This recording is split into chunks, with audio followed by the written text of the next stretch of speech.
अस्सलाम वालेकुम ख़वातीन हज़रात, मेरा नाम हसन चौधरी है। You watching me on something hot. This is hot review, another solo hot review. जैसे आप में से कुछ लोगों ने कहा कि ये ख़बरनामा टाइप होता है और ये बोरिंग रिव्यू होता है, तो मुझे माफ़ कर दें, मैं इसके बारे में कुछ नहीं कर सकता।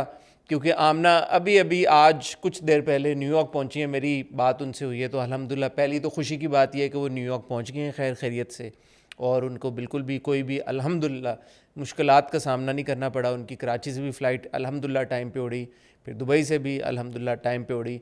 मैं ट्रैक भी कर रहा था, फिर मेरी उनसे बात भी हो गई जब वो लैंड की। बहरहाल तो अभी वो क्योंकि अभी अभी पहुंची हैं न्यूयॉर्क, तो इसलिए अच्छा नहीं लगता था कि मैं उनको तंग करूं और मैं उनको बोलूं कि नहीं आमना, आप सारे काम छोड़ दें और आप सेटल इन भी ना हो और आप अनपैक भी ना करें, बल्कि आप घर भी ना जाएं, आप फ़ौरन से कॉल पे आ जाएं और मेरे साथ रिव्यू करें। तो इसलिए आपको एक और बार मुझे अकेले को बर्दाश्त करना पड़ेगा, और मैं आज कोशिश करूंगा कि मैं आपको बोर ना करूं। कोशिश ही कर सकता हूँ मैं, इसके अलावा मैं ये तो नहीं कहूँगा कि मैं वादा करता हूँ। कोशिश करूँगा कि आप बोर ना हो। और इससे पहले कि हम ड्रामों की तरफ जाएं और रिव्यू का सिलसिला शुरू करें, सबसे पहले आज आप सबको मेरी तरफ से बहुत बहुत मुबारकबाद। ऑफ कोर्स आज अर्ली मॉर्निंग, आज means we recording this on, I am recording this on Wednesday. So आज 8 तारीख की सुबह सुबह एक जो खुशखबरी हम सबको मिली वो ये कि ईरान और अमेरिका के बीच में जो जंग बहुत बड़े पैमाने पे ऐसा लग रहा था कि एस्केलेट होने जा रही है, वो डी एस्केलेट हो गई। और उसमें पाकिस्तान ने एक बहुत कलीदी रोल एक प्ले किया और अल्हम्दुलिल्लाह वो जंग रुक गई।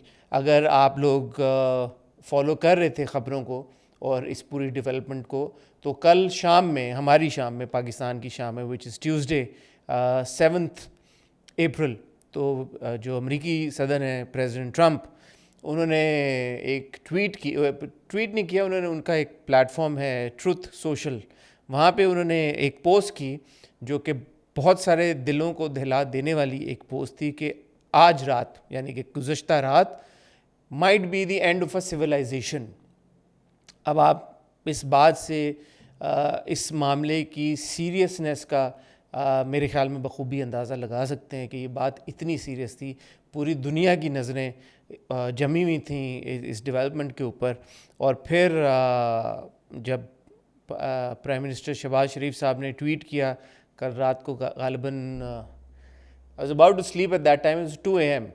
सो जब वो शहबाज शरीफ साहब का ट्वीट आया कि वो रिक्वेस्ट करते हैं प्रेसिडेंट ट्रंप से और अमेरिका से कि वो डेडलाइन एक्सटेंड कर दें 2 हफ्ते, और ईरान से रिक्वेस्ट करते हैं कि वो स्ट्रेट ऑफ हुर्मुज़ खोल दें, तो मुझे उस वक्त काफ़ी एक सेटिस्फेक्शन यकीन जानी हुई, क्योंकि मुझे उस वक्त लग गया था कि चलो यार, ये इतनी बड़ी जो ये डेवलपमेंट हुई है और ये जो ट्वीट की है प्राइम मिनिस्टर शहबाज शरीफ ने, ये ऑब्वियसली सारे स्टेक होल्डर्स के साथ डिस्कशन के बाद ही की होगी, क्योंकि कोई भी वज़ीर आज़म इतने बड़े मुल्क का ऐसे ही कोई स्टेटमेंट पास नहीं कर देता।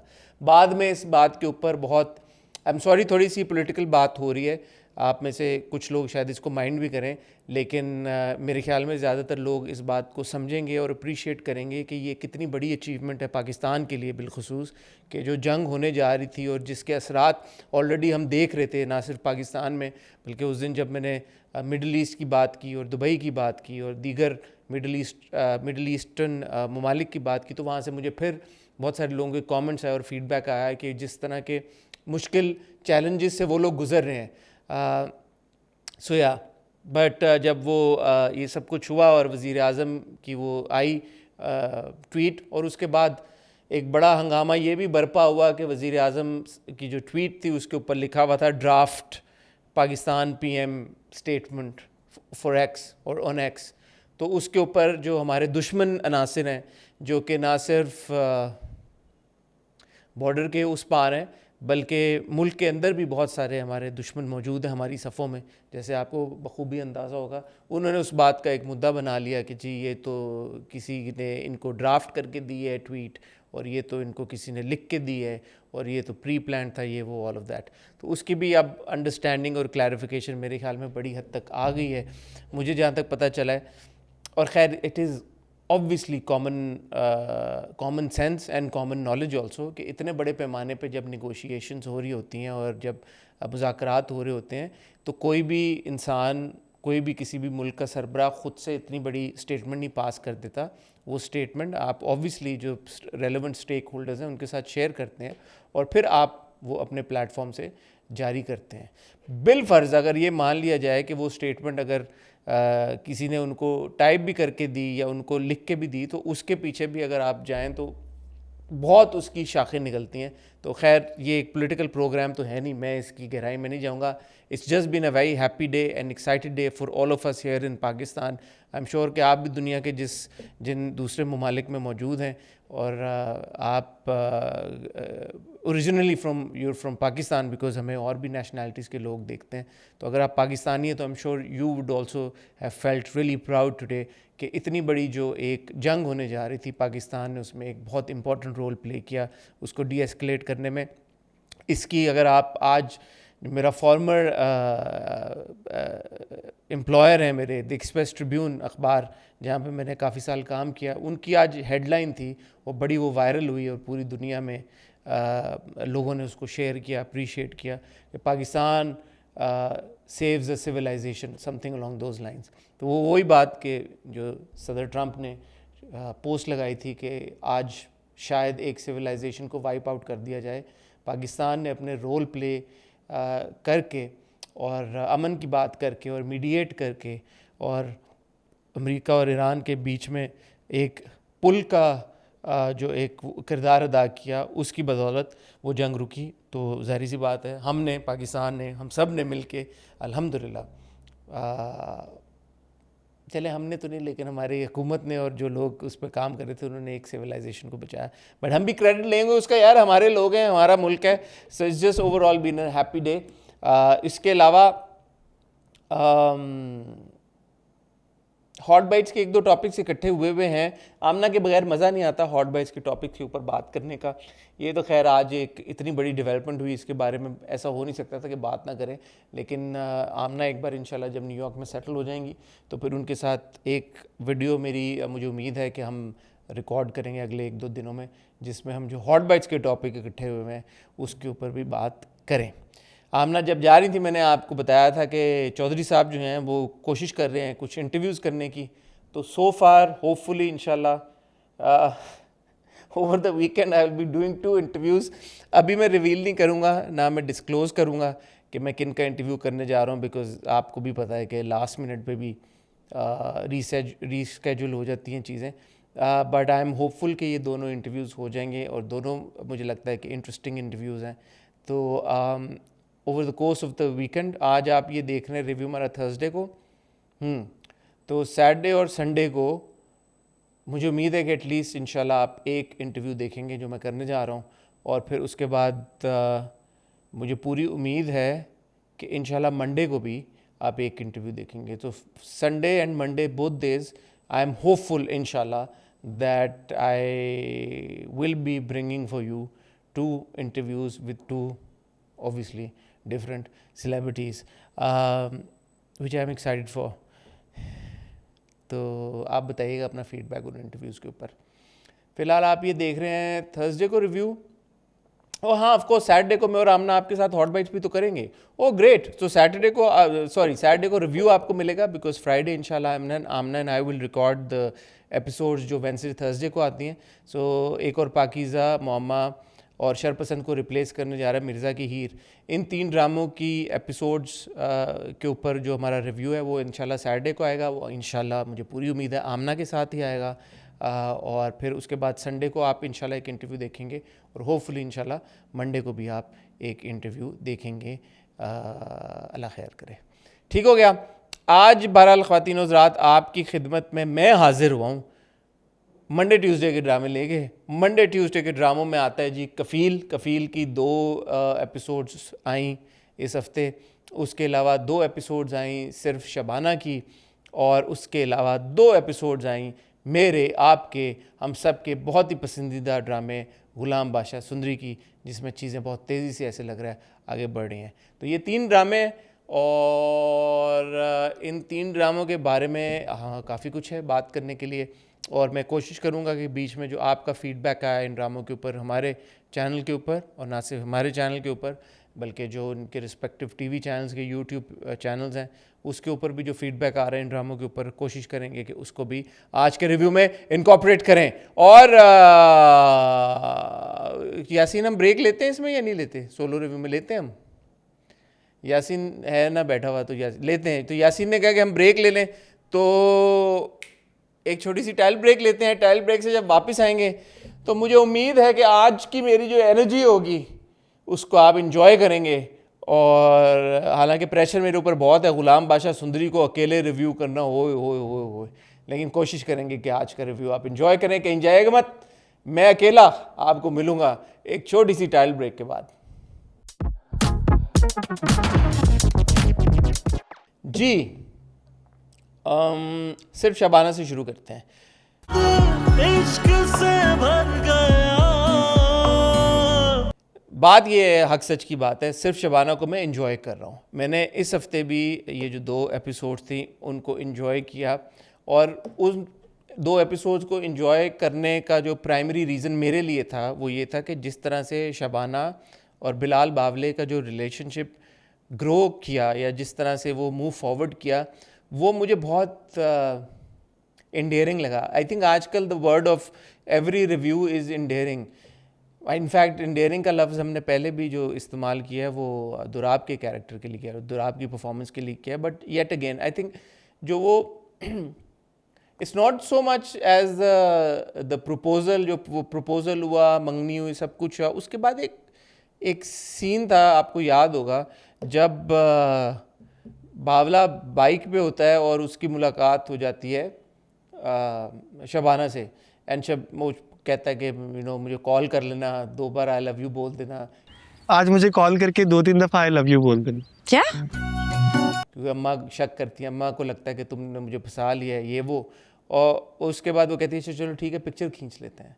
सो जब वो शबाना पिक्चर खींच रही होती है, मैं चाहूँगा यहाँ पे वो इंसर्ट ऐड हो, जब वो पिक्चर खींच रही होती है, in the way that Bilal Bawla looks at her in that moment, I was like यार दुराब ने इतना अच्छे तरीके के साथ, वो इतना खूबसूरती के साथ वो एक्सप्रेशन दिया है। हालांकि there's no dialogue there, it's not like एक ओवरली एक्सप्रेसिव चेहरा था दुराब का, बहुत एक सटल सा रिएक्शन था। इनफैक्ट ऐसे लगता है कि वो बहुत एकदम बावला जो बहुत यूजुअली एक्साइटेड होता है या बहुत सारी बातें कर रहा होता है या यूजुअली जो ज़्यादा एक्सप्रेसिव होता है, वो एकदम काम डाउन हो गया है या खामोश हो गया है।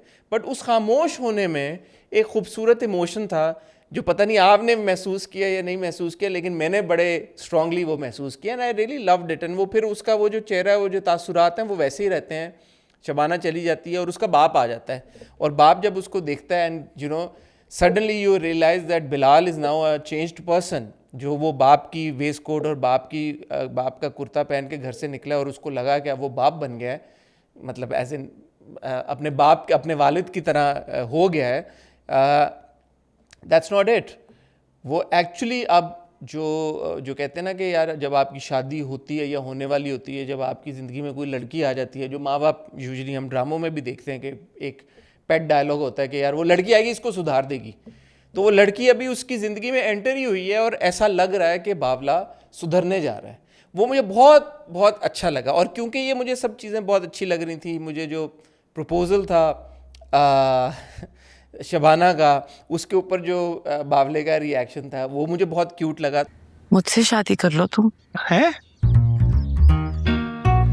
तो ये मुझे जो चीज़ें अच्छी लग रही थी, तो एंड में जब हम उस मोड़ पे पहुंचते हैं कि जहाँ पे वो लड़का सडनली अपेयर करता है शबाना के कमरे में, and Shabana doesn't even know who that boy is, and वो शादी ऐसे लगता है क्योंकि क्लिफ हैंगर है सॉर्ट ऑफ के ख़त्म हो गई या टूट जाएगी, बल्कि टूट गई है आई थिंक, क्योंकि अगले एपिसोड के प्रोमो में हम देखते हैं कि शबाना बिलाल को भी यही कह रही है कि तुम चले जाओ यहाँ से, जाओ यहाँ से बस। और बिलाल अपनी माँ को ये कह रहा है कि अगर वो उसने मुझे धोखा देना होता तो फिर वो मुझे पैसे क्यों देती। तो शादी करने के लिए वो पैसे मुझे क्यों देती? बावले जो हो तुम। क्योंकि अपेरेंटली, और ये एक जगह एपिसोड में डिस्कशन हुई भी, आई थिंक शबाना ने बोला कि मैंने वो चेक जो है वो तुम्हारे अकाउंट में डिपॉजिट कर दिया है। तुम्हें पैसे चाहिए ना, तुम्हारा चेक डिपॉजिट करवा दिया है मैंने, अभी नहीं मिल सकती, जाओ। जब बिलाल उससे रात को मिलने को आता है, तो वो जो एक था ना कि यार यूर एंटिसिपेटिंग एंड एक्सपेक्टिंग कि यार अच्छा ये दोनों की जब शादी हो जाएगी तो इनका रिलेशनशिप कैसा होगा, वो एकदम आपने जो एंटिसिपेशन थी उसको बदल दिया, उसको तब्दील कर दिया. So now you're thinking, I am thinking कि यार अब क्या होगा, अब मेरा उतना इंटरेस्ट रहेगा इस ड्रामे में या नहीं रहेगा. मतलब ये मुझे लगता है कि अब राइटर और डायरेक्टर के लिए एक चैलेंज भी है एक तरह से, बिकॉज वो एक्सपेक्टेशंस यहाँ थी ना कि अच्छा ये होगा, इन दोनों की शादी हो जाएगी, क्यूट सी रोमांस होगा, नहीं होगा, क्या होगा, जो भी चैलेंजेस होंगे फैमिली एक्सेप्ट करेगी. Actually I was pleasantly surprise जब बिलाल की फैमिली, बिलाल के वालिद ने जब एक्सेप्ट कर लिया शबाना को. अल्लाह का शुक्र अदा करो कि तुम्हें एक पढ़ी लिखी लड़की मिल रही है. वो मुझे लगा कि ये पूरी एक स्ट्रगल होगी, इतनी आसानी से इनकी शादी तक बात नहीं पहुंचेगी. तो actually if you think about it, this episode was quite fast paced कि शबाना और बिलाल की बात होती है, प्रपोजल जो भी डिस्कशन होती है, कट टू फिर आप देखते हैं कि शबाना अपने खालू से बात करती है, खाला से, वो मान जाते हैं. बिलाल अपने घर पे बात करता है, माँ नहीं मानती लेकिन बाप फ़ौरन मान जाता है. एंड आई एम लाइक, बाप ने पिछली बार तो इसकी एक लड़की जिसने शायद इंटर भी नहीं किया हुआ था उसके साथ शादी करना चाहता था, तो अब वो शबाना के साथ शादी करने के लिए राज़ी हो गया है, बिकॉज ऑब्वियसली द बाप ऑल्सो फील्स, और कहता भी है कि वो शबाना ने टॉप किया था इंटर में, वो लड़की ने, आई थिंक दूसरी वाली ने मैट्रिक भी नहीं किया हुआ था. तो that was surprising in a good way कि यार ठीक है, इन्होंने इस बात को इतना खींचा नहीं है. एक चीज़ जो मुझे समझ में नहीं आई और मैं चाहूँगा कि आप मुझे समझाएं और मुझे बताएं कि वो क्या हुआ है, कि जब अदील के कैरेक्टर का क्या, कबीर और दादी जब आते हैं हासिलपुर में, और वहाँ पे वो, यार मुझे आज सारे माशाल्लाह नाम याद हैं, देखें आप यार, देखें हासिलपुर जब वो पहुँचते हैं और वो बेकरी पे कुछ खा पी रहे होते हैं, और उनकी मन्नू से बात, मन्नू भी याद है मुझे, मन्नू ही है ना, मन्नू से बात होती है और मन्नू बहुत तारीफ़ कर रहा होता है शबाना बाजी की. तो वो कहते हैं कि अच्छा शबाना को बुला के लाओ.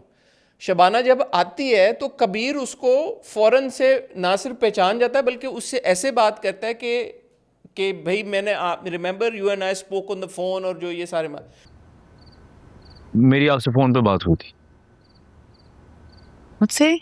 तो how does Kabir know that this woman is the same woman? That I don't understand, because if my memory is serving me right, मुझे जहाँ तक याद है कबीर और जो इसकी शबाना की बात हुई थी, तो शबाना जो भी वो खातून जो काम करती थी उनके साथ, शायद उनके फ़ोन से हुई थी. अगर उनके फ़ोन से नहीं भी हुई, ठीक है, अगर कॉल शबाना ने ही मिलाई थी अपने फ़ोन से, उस वक्त तो कबीर ने वो नंबर नहीं मिलाया ना शबाना को. इट्स नॉट लाइक कि कबीर ने वो नंबर मिलाया और वो शबाना ने फ़ोन उठा लिया इसलिए कबीर ने पहचान लिया कि ये वही लड़की है Shabana. How did Kabir know that Shabana is the same girl जिसने उससे फ़ोन पे बात की थी? ये बात मुझे समझ में नहीं आई. अगर मैंने कुछ मिस किया है तो I do apologise in advance. आप लोग मुझे प्लीज़ कमेंट सेक्शन में बताइएगा कि ये क्या हुआ है. बाकी जो खैर पूरी एपिसोड की बात कर ली, दोनों एपिसोड्स की. एपिसोड के शुरू में जो कबीर के और उसकी बाप के बीच में जो पूरी कॉन्वर्सेशन होती है और बाप उसको थप्पड़ मारता है खटाक, वहाँ से मेरे जहन में एक थेरी आई. अब आप लोग पता नहीं इस थेरी से कितना रिलेट करेंगे या नहीं करेंगे, वो आप मुझे कमेंट सेक्शन में बताइएगा. लेकिन जब बाप उसको थप्पड़ मारता है कबीर को और कबीर वहाँ से चला जाता है और कहता है कि काश आपने मुझे ये प्यार से भी कभी मेरे ऊपर हाथ सर पे रखा होता और ये वो ब्ला ब्ला ब्ला, तो दादी और बाप के बीच में कॉन्वर्सेशन होती है. वह दादी, बाप जो कबीर का बाप है, वो दादी को कहता है कि मैं भी तो इसकी उम्र का था जब मेरे साथ ये हुआ, and blah blah blah, and he is not a kid anymore, he is an adult, और ये वो सारी. और मैं भी तो इसी की उम्र का था ना जब से ये सच मैं बर्दाश्त कर रहा हूं. उस वक्त मेरे जहन में आया, सुनिएगा आप, कि क्या पता कबीर की जो माँ है वो पहले से शादीशुदा हो और उसके यहाँ कबीर की पैदाइश ऑलरेडी हो चुकी हो, जब जो अब अली खान का कैरेक्टर है तब उसकी मुलाकात हुई हो कबीर की माँ से, और उसने कबीर की माँ से शादी कर ली हो, नोइंग दैट कबीर की माँ यानी कि एक बच्चे की माँ है. So what I am trying to say is that Kabir is not perhaps Ali Khan's character's biological son. एक बात हो गई, विच वुड ऑल्सो मीन कि if, which I think is the case, Shabana is Ali Khan's character's daughter, which I feel it is, because Shabana की पूरी कहानी का मकसद ये है कि मेरे बाप का नाम मेरे नाम के साथ हटा दो। तो it is highly likely in my opinion कि शबाना का बाप is actually the character played by Ali Khan. I am sorry, I am forgetting Ali Khan's character's name, but you know what I mean. So Shabana का बाप हो गया अली खान का किरदार, और शबाना और जो अदील के कैरेक्टर्स हैं असल में फिर बहन भाई नहीं हुए, क्योंकि कबीर जो है वो अली खान के किरदार का बायोलॉजिकल बेटा नहीं है, जिसकी एक आपको स्लाइड हिंट मुझे लगा मिली कि जब शबाना और बिलाल बावले की मंगनी होने वाली होती है तो बिलाल शबाना की उंगली में अंगूठी पहना देता है। जैसे ही बिलाल शबाना को अंगूठी पहनाने लगता है, हाँ शबाना पहना देती है बिलाल को अंगूठी, जैसे ही बिलाल शबाना को अंगूठी पहनाने लगता है मन्नू आ जाता है और मन्नू कहता है कि कोई कबीर भाई आए, वो आपको बुला लें। बेगटी पे कोई कबीर साहब आए हैं अपनी दादी के साथ और आपको बुला रहे हैं। So there is a bit of a pause indicating कि Kabir may have a different role in Shabana's life as opposed to the earlier theory that was, जो मैंने भी पिछली बार डिस्कस की थी, क्योंकि कहीं किसी ने कमेंट किया था कि Kabir might actually be Shabana's brother, but I don't think they're brothers, I don't think they're siblings at all, not even half or step siblings. Well, they could be because they share the same father. I mean, yeah, you know what I mean. Ali Khan's character is Kabir's stepfather, and Shabana is Kabir's then stepsister. Well, that's my theory. आप बताएं आपको क्या लगता है इस theory में कितनी हकीकत है, और आपको क्या लगता है कि सिर्फ शबाना में आगे क्या होगा। तो मैं जैसे मैंने शुरू में कहा, आई एम एन्जॉइंग सिर्फ शबाना। दो उसके रीज़न्स हैं। एक तो ये कि ये जो कहानी है ये भी इंटरेस्टिंग है, ऐसा नहीं है कि कहानी में जो उतार चढ़ाव आ रहे हैं या कहानी जिस तरह से प्रोग्रेस कर रही है वो आपको बोरिंग लगे, नॉट एट ऑल। दूसरी चीज़ obviously are the performances. Both Suhay and Durab I think have done a fantastic job. दोनों की आपस में केमिस्ट्री भी बहुत अच्छी है, दोनों लग भी बहुत अच्छे रहे आपस में। एक दुराब का सीन था बाइक चलाते हुए, गोज़ लाइक कि मैं इतना अच्छा तो लग रहा हूँ, हुमायूं सईद परफ्यूम लगाई है, जब बाप कहता है कि पान की बदबू खुशबू आ रही है तुम्हारे कपड़ों से, या पान की जब स्मेल नहीं आएगी। इतना परफ्यूम तो लगाया था, तो तेरा हुमायूं सईद लग रहा हूँ वैसे, नहीं अब्बा को क्या। तो वो भी क्यूट था। मैम दुराब ने बहुत बहुत शानदार तरीके के साथ अपना किरदार निभाया है, और सुहाइद की तो हम हमेशा यही तारीफ़ में ये बात कहते हैं कि she is so versatile, which she is. But anyway and में अब ये जो एक दो तीन इसमें मिस्ट्रीज़ हैं जो बात मैं कर रहा था, कि एक तो ये कि कबीर का और उसके वालिद का क्या ताल्लुक़ है, कबीर का शबाना की ज़िंदगी में क्या रोल है, शबाना की शादी तुड़वाने में किसका हाथ है, क्या वो बावले की माँ ने ये किया। एक हमने नया ट्रैक देखा बावले के भाई का, उसकी क्या सिग्निफिकेंस है अभी इन दो एपिसोड्स में मुझे को ख़ास उसमें इंटरेस्ट उजागर नहीं हुआ। बाप ने एक बड़ा सही ठीक ठाक रवैया रखा बाय द जलाल भाई, माशाल्लाह यार सारे किरदारों के नाम याद है। जलाल के साथ बाप का रवैया मुझे पसंद आया। ऐसा नहीं है कि बावला अगर नकम्मा है बाप की नज़र में तो वो इस वाले बेटे को फेवर करेगा, ऐसा बिल्कुल नहीं है, कतन नहीं है। उसने उस अपने बड़े वाले बेटे को काफ़ी औकात में रखा हुआ है। 20 लाख के मकरूज हो तुम, कोई एहसान नहीं कर रहे हो हम पर कि ठीक है तुमने घर ले लिया या बड़ी गाड़ी ले ली है, जो भी ले ली, अभी you still owe me 2 million, मैंने तुम्हारी नौकरी करवाई और वो सारा कुछ, तो वो भी मुझे अच्छा लगा। बट जलाल का इसके बियॉन्ड अगर कोई रोल है नहीं है, बिलाल की शादी तुड़वाने में जलाल या उसकी बीवी का कोई रोल है, I don't know, but it's certainly interesting. It's got me hooked and I am sure it's got you hooked as well.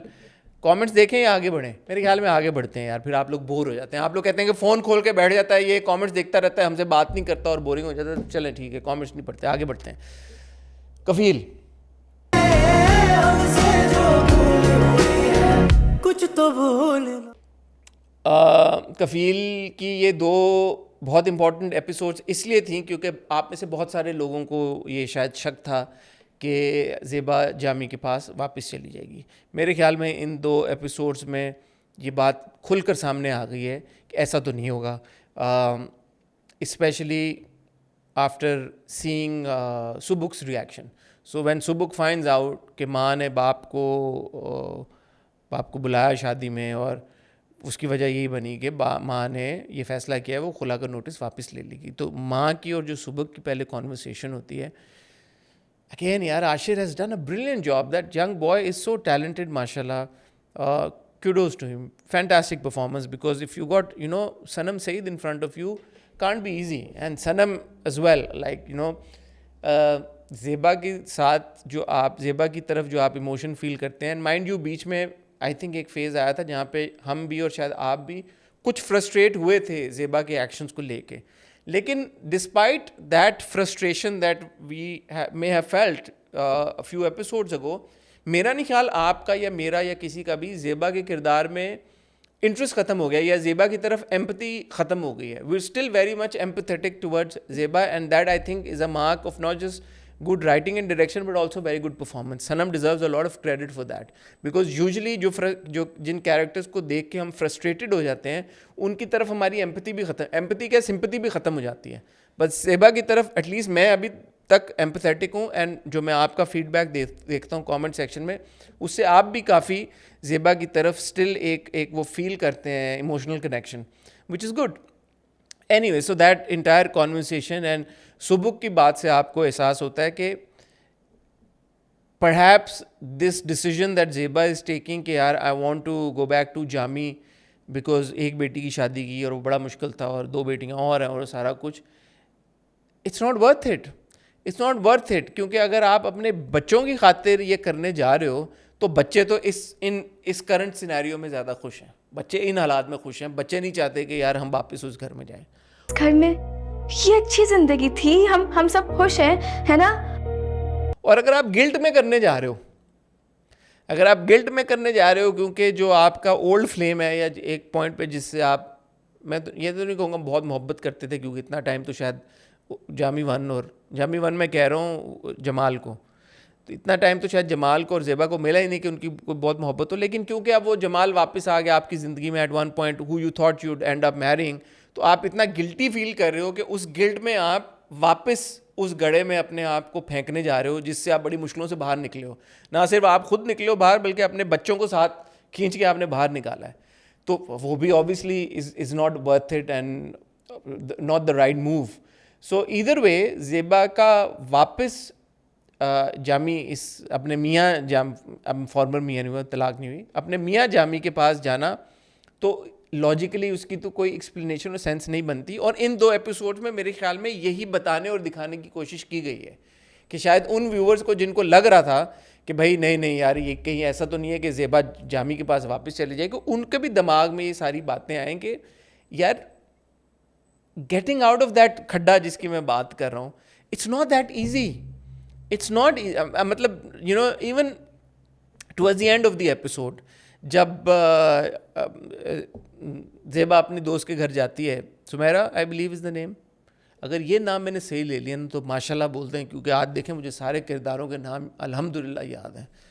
तो वो अपनी उसकी जो दोस्त के घर जाती है, दोस्त ने ये प्लान किया हुआ है कि जमाल इज़ देयर और वो जमाल से मुलाकात कर ले, and Zeba looks at Jamal and just walks out of the house. वो एक सेकंड के लिए भी वहाँ पे नहीं रुकती, वो जमाल से गुफ्तगू तक नहीं करना चाहती, and you again feel a bit of frustration यार कि why। दूसरी तरफ वो जो तुम्हारा मियाँ जिसके पास तुम जाना चाहती हो यार, वो तो बिल्कुल ही नकम्मा नलायक नखट्टू इंसान है, और अभी भी 20 सालों में 22 सालों में उसने तुम्हें कुछ भी नहीं दिया, तो तुम इस बंदे को छोड़ के उस बंदे के पास क्यों जाना चाहती हो। बट देन वही बात है कि यार decisions like these for women like Zeba are not easy, and जो इतने हफ्तों में जो हम जब कफ़ील देख रहे हैं और इतने सारे लोग उसे रिलेट कर रहे हैं और इतने सारे लोगों के मैसेजेस आते हैं, कमेंट्स आते हैं, डीएम्स आते हैं कि this is our story and this is exactly what has happen to us और व्हाट वी आर एक्सपीरियंसिंग, तो आप ये भी तो सोचें कि जो असल ज़िंदगी में इतने सारे लोग इससे गुजर रहे हैं, उनका क्या थॉट प्रोसेस होगा। वो भी इन्हीं मुश्किलात से गुजरने ना। अगर इतना आसान होता ऐसे रिलेशनशिप से बाहर निकलना, तो हर कोई जल्दी से मतलब कोई मिजरेबल ही ना होता। अल्लाह माफ़ करे कि कोई अगर इस तरह के रिलेशनशिप में है और मुश्किलात से गुजर रहा है, तो फिर तो कोई भी मुश्किलात और चैलेंजेस से ना गुजरता ना, सारे ही उन रिलेशनशिप से बाहर आ जाते फ़ौरन, अगर इतना आसान होता तो नहीं है। So what I am trying to say is that whatever we're seeing of Zeba is quite close to reality. So थोड़ा सा हमें वो ज़ेबा को रूम और मार्जिन देना पड़ेगा, even though we may not like Zeba's actions. So मैंने वो मार्जिन ज़ेबा को दिया in spite of the fact कि I felt a bit of frustration. मुझे ऐसा नहीं लगा कि यार कि ये राइटिंग में कोई लैप्स है, या ये डायरेक्शन सही नहीं है, या यार ये जो ज़ेबा का किरदार है ये सही नहीं लिखा हुआ। फ्रस्ट्रेट होना हल्का सा अपनी जगह है, और किरदार गलत लिखा होना वो एक दूसरी चीज़ है। सो किरदार में मुझे नहीं लगता कि कोई मसला है या झोल है। यासीन तुम उधर बैठे हुए और मुझे लगता है माइक बहुत करीब है, इसकी क्या अब सोल्यूशन है, कैसे पता चलेगा?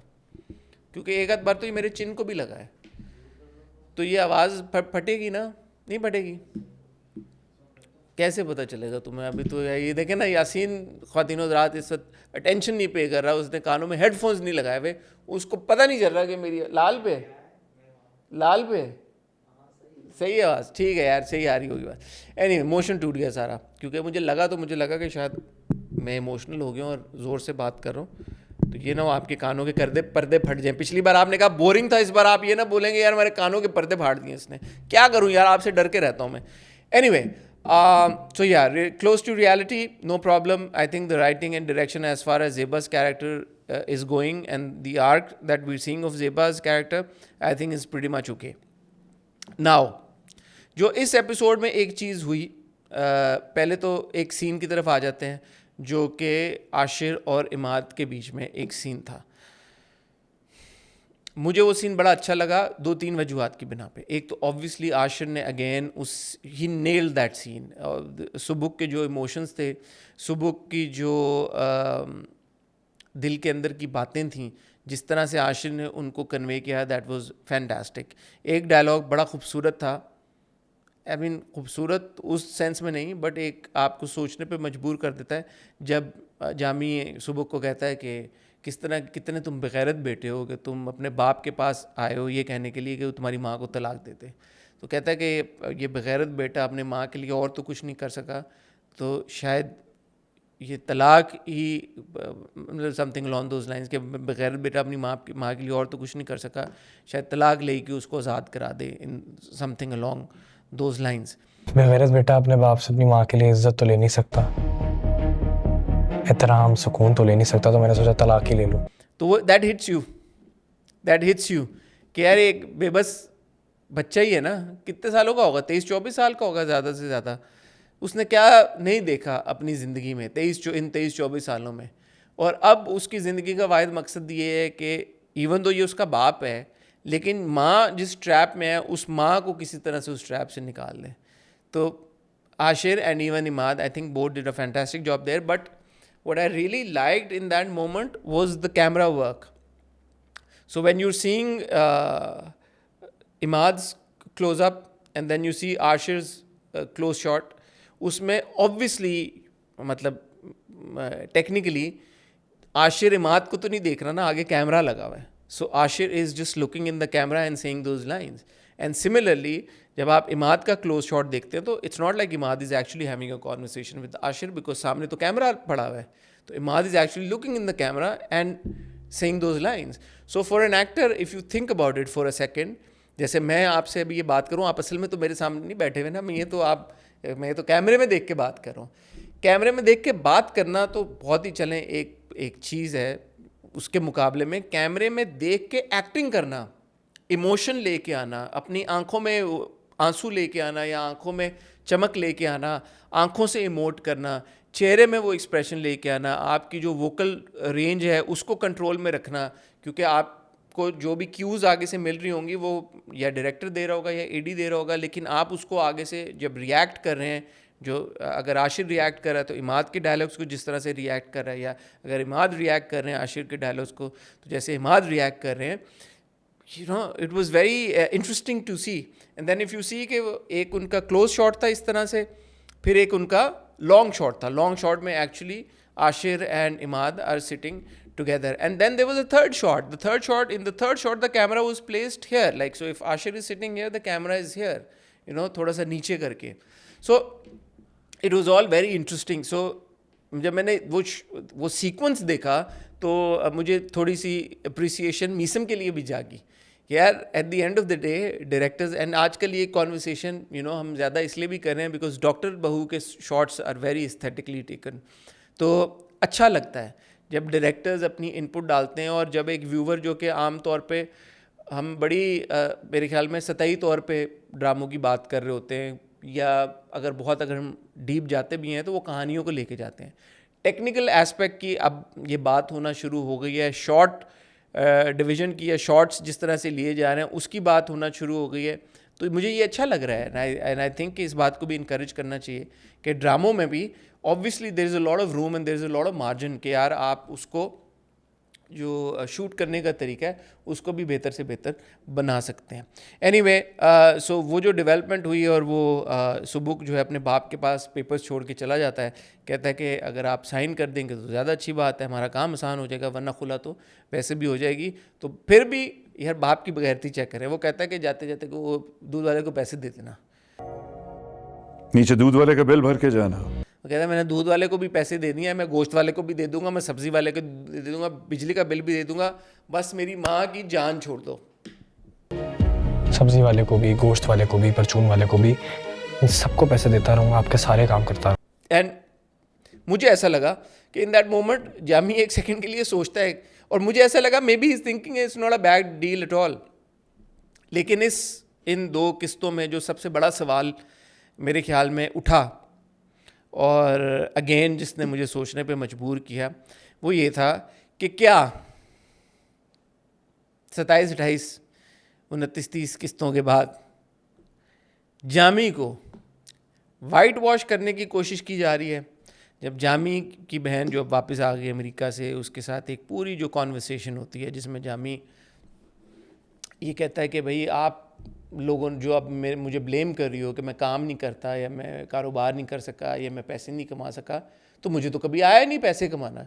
और पैसे कमाना मुझे इसलिए नहीं आया, पैसा कमाना इसलिए नहीं आया क्योंकि आप लोगों ने, बहन भाइयों ने हमेशा मेरे ऊपर ये जिम्मेदारी आयद करके रखी कि अपने माँ बाप की मैं खिदमत करूँ. छोटी उम्र से आप सब ने 2 बूढ़े माँ बाप थमा दिए मुझे.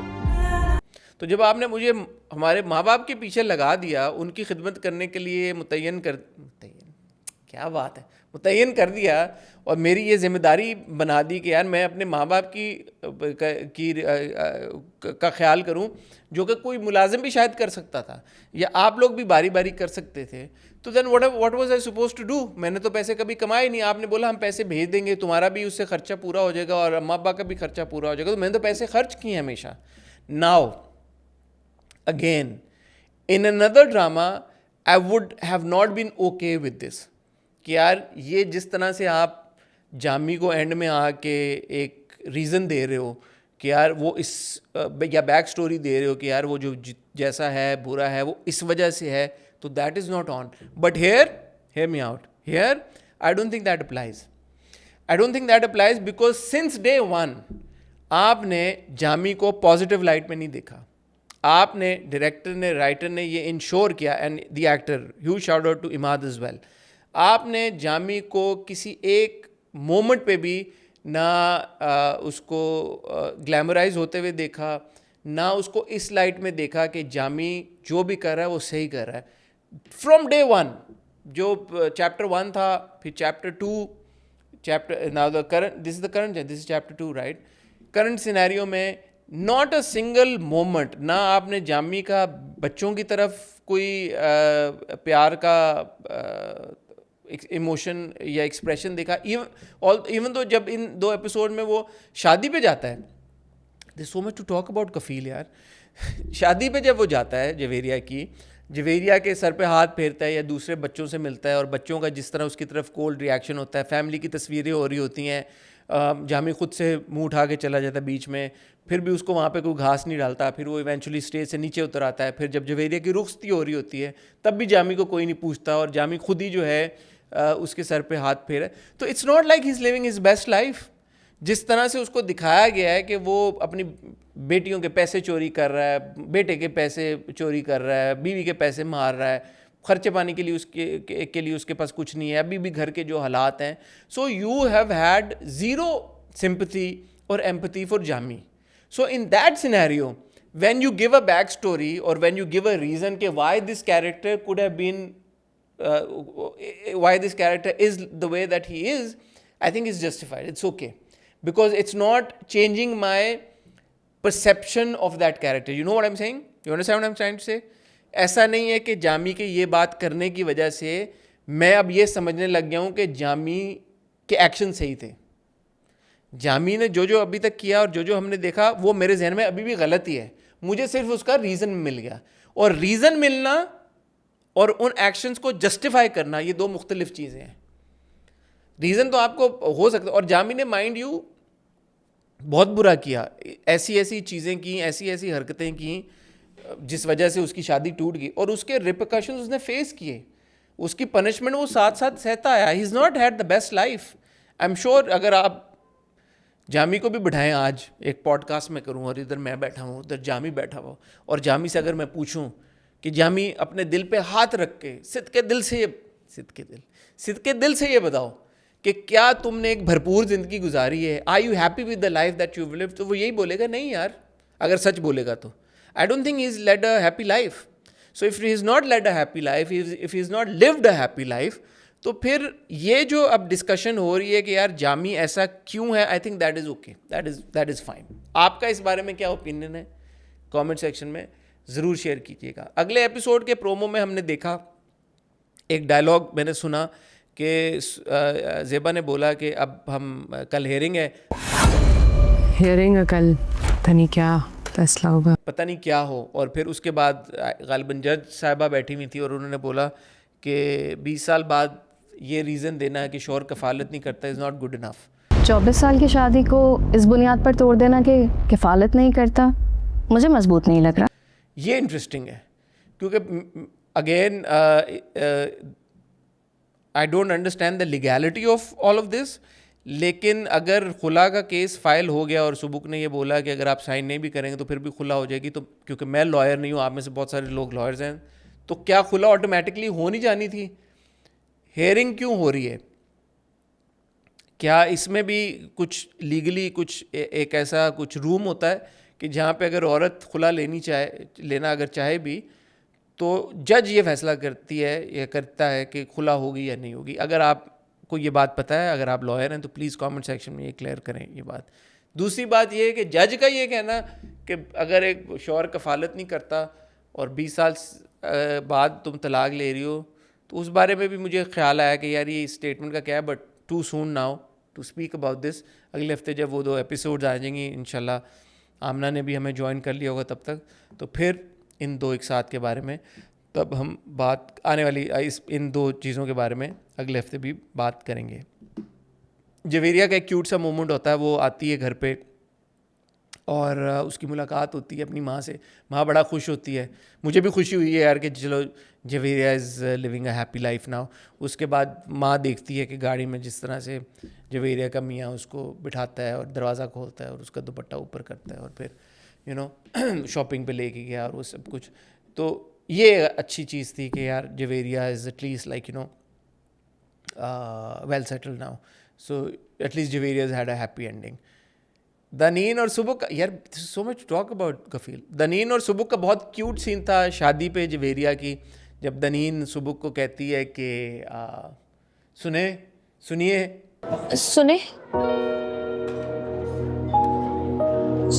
बोलो। क्यूट था जिस तरह से वो सुने और सुनिए कहती कि पिक्चर खींच ले, और सुबुक जो है उस पर एकदम बहुत बुरे तरीके से उसके साथ बात करता है, because I think that's Subuk's cousin, that boy who's showing interest in Daneen. तो उसके बाद सुबुक का रवैया जो अब चेंज हो गया है दनीन की तरफ दोबारा, क्योंकि माइंड यू ये पहले हो चुका है। पहले सुबुक का रवैया दनीन की तरफ चेंज हुआ था, उसको लगा था कि वो दनीन को वो खुशियाँ नहीं दे पाएगा। फिर उसका रवैया दनीन के साथ सही हो गया था जब उन्होंने आइसक्रीम खाई, सब कुछ किया। अब सुबुक का रवैया दोबारा दनीन के साथ की तरफ तब्दील हो गया, क्योंकि वो चाहता है कि यार मुझे, I think the boys name is ताहा, अगर ये नाम मैंने सही ले लिया ना ताहा का, फिर तो आपने 2 बार माशाल्लाह कहना है, क्योंकि माशाल्लाह माशाल्लाह आज मुझे सारे किरदारों के नाम हो रहे हैं। तो अगर वो उसने क्या मैं कह रहा था, तो आई थिंक उसने ये रियलाइज़ किया कि यार मेरे साथ तो ये दनीन कभी खुश नहीं रह सकती, मेरे अपने लाइफ के चैलेंजेस हैं, मैं उसको वो लाइफस्टाइल नहीं दे सकता। तो ये मेरा कज़न है या रिश्तेदार है, ये तो उसको बहुत बेहतरीन वो ज़िंदगी दे सकता है, तो फिर मैं क्यों उसमें पढ़ूँ। तो ठीक है, वो अपनी खाला को कहता है कि जी आप अम्मा को ले जाएँ एंड वो कर लें। अब इसमें भी और आगे चल के जब हम गुलाम बादशाह सुंदरी पे भी बात करेंगे, तो ये जो एक चीज़ होती है ना, where man tend to think and feel that they can take a decision on behalf of women or on behalf of girls कि यार कि उसके हक़ में क्या बेहतर है, ये मुझे थोड़ी सी बात और लगती है, थोड़ी सी नहीं काफ़ी और लगती है कि भाई वो तो तुमसे शादी करना चाहती है ना, तुम उसके बिहाफ पे क्यों डिसीजन ले रहे हो कि वो किसके साथ खुश रहेगी। जैसे गुलाम भी कहता है कि यार मैं बादशाह के, क्यों भाई, वो तुम्हारे साथ रहना चाहती है, तो you must always respect what the girl wants, what the woman wants, not what you think is best for her. That's a separate discussion all together. Subuk is a young boy अभी, तो अगर वो ऐसे सोचता है, मेरे ख्याल में उसके केस में शायद इस बात की गुंजाइश बन जाए। और खैर अभी हमें पता भी नहीं है कि आगे क्या होगा, तो जब आगे कहानी खुलेगी मज़ीद तो फिर देखेंगे क्या होगा। आई don't think I am missing anything. 2 important points थे, वो मैंने आपके साथ शेयर कर दिए। एक ये कि जो ज़ेबा का आर्क है मुझे समझ में आता है, आपका इस बारे में क्या ओपिनियन है, क्या आपको लगता है कि नहीं अभी भी आप फ्रस्ट्रेट हो रहे हैं ज़ेबा के एक्शन से, और अभी भी जो उसने फ़ैसला किया कि वो जमाल से नहीं बात करना चाहती या मिलना चाहती, तो इस पर अपना ओपिनियन दे। और दूसरा ये कि जो जामी को, जमशेद को अगर आपको लगता है वाइट वॉश करने की कोशिश की गई है, तो वो आपका उसके बारे में आपको क्यों लगता है ऐसा, क्योंकि मुझे नहीं लगता उसको वाइट वॉश करने की कोशिश की गई है। उसकी जो बैक स्टोरी हमें पता चली, I think that actually shows more depth about the character, or that shows that the character is a lot more deep than what we perceived it to be, at least what I perceived it to be. Moving on to then Khawateen o Hazrat, 2 blockbuster episodes of Ghulam बादशाह सुंदरी।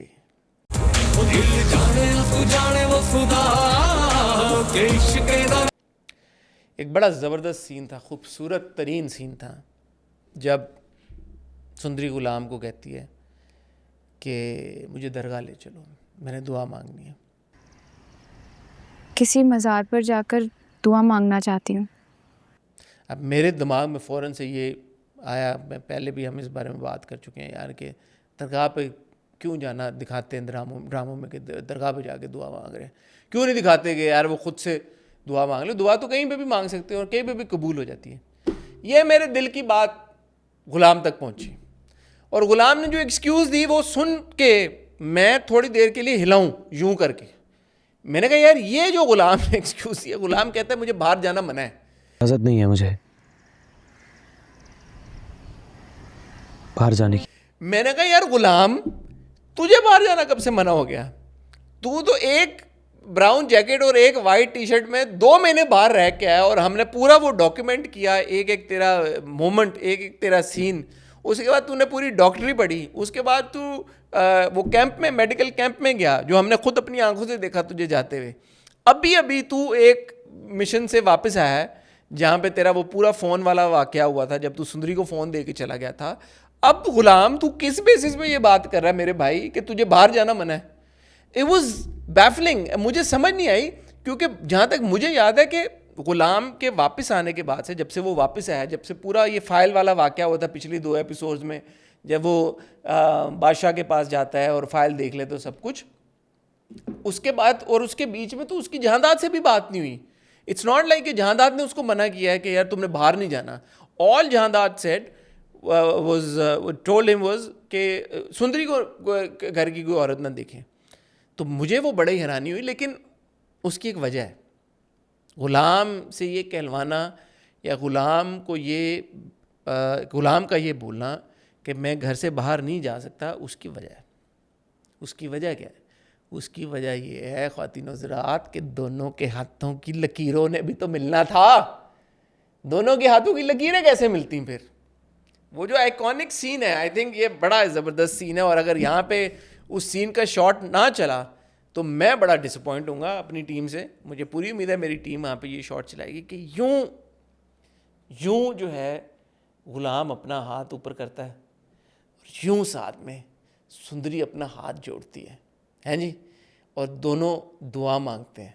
और ग़ुलाम कहता है कि हाथों की लकीरें मिल गई हैं, मांगो दुआ, आप मांगो जो तुमने दुआ मांगनी है। फिर उससे पूछता है कि तुमने क्या दुआ मांगी? कहती है मैंने ग़ुलाम की आज़ादी मांगी। गुलाम की आज़ादी। ओए और जो दुआ ऐसे मांगी जाए ख़वातीन हज़रात कि जहाँ पे हीरो का हाथ ऐसे हो, हीरोइन का हाथ यूं हो, दोनों के हाथों की लकीरें मिल जाएं, तो फिर वो दुआ तो फिर कबूल हो ही गई। और वो कबूल कैसे हुई कि अब्बा जी ने, जहादाद अंकल ने ये फ़ैसला किया कि वो हमारे प्यारे ग़ुलाम और सुंदरी और अपनी एक्स तो नहीं, अपनी दूसरी बीवी लाजो बीबी को डिफेंस में एक बंगला लेके देने लगे हैं कराची में। मैंने डिफेंस में एक दूसरा बंगला भी ले लिया है तुम्हारे लिए। और वहाँ पे वो चाहते हैं कि उनकी बीवी, उनका बेटा और उनकी बहू जो कि उनकी भतीजी भी है वो शिफ्ट हो जाए। अब मैंने इस पॉइंट पे बड़ा सोचा, मैंने कहा यार कि जहादाद सर को क्या हुआ आखिर कि उन्होंने ये फ़ैसला कर लिया है कि यार ना सिर्फ वो इसकी अपने ग़ुलाम की शादी कराने लगे हैं सुंदरी के साथ, जो कि ग़ुलाम की मर्ज़ी की है ना, ग़ुलाम पसंद करता है। उन्होंने पूछा भी था जहादाद साहब ने कि अगर तुम पसंद करते हो उसको, उन्होंने कहा, ग़ुलाम ने कहा, मान लिया था कि हाँ मैं पसंद करता हूँ। तो ना सिर्फ वो ग़ुलाम की पसंद से उसकी शादी कराने लगे हैं, बल्कि उस शादी के बाद उसको ग़ुलामी से भी आज़ाद करने लगे बादशाह की। और वो कहते भी हैं कि तुमने बहुत ग़ुलामी कर ली बादशाह की। तुमने हमारी बहुत खिदमत की है ग़ुलाम, और हमारे बेटे की भी। तो तुमने हमारा बहुत काम कर लिया। ना सिर्फ उससे वो आज़ाद, ना उसकी शादी कराने लगे हैं, ना सिर्फ उसको आज़ाद करने लगे हैं, बल्कि उसको बंगला भी लेके देने लगे हैं, वो भी डिफेंस में। और इन्हीं 2 एपिसोड्स में मैंने पिछले, मेरी ख़ता हो गई मेरे से, जो मैंने पिछले अपने रिव्यू में ये बोल दिया जब हम डॉक्टर बहू और हमराही की बात कर रहे थे कि काश मेरी ख्वाहिश है कि मैं शहजाद नवाज़ साहब को मुस्कुराते हुए देख लूँ। इन 2 एपिसोड्स में 3 या 4 बार वो मुस्कुराए, और ऐसा वो मुस्कुराए तो बेसिकली मुझे लगता है ये मेरी दुआ कबूल हुई है।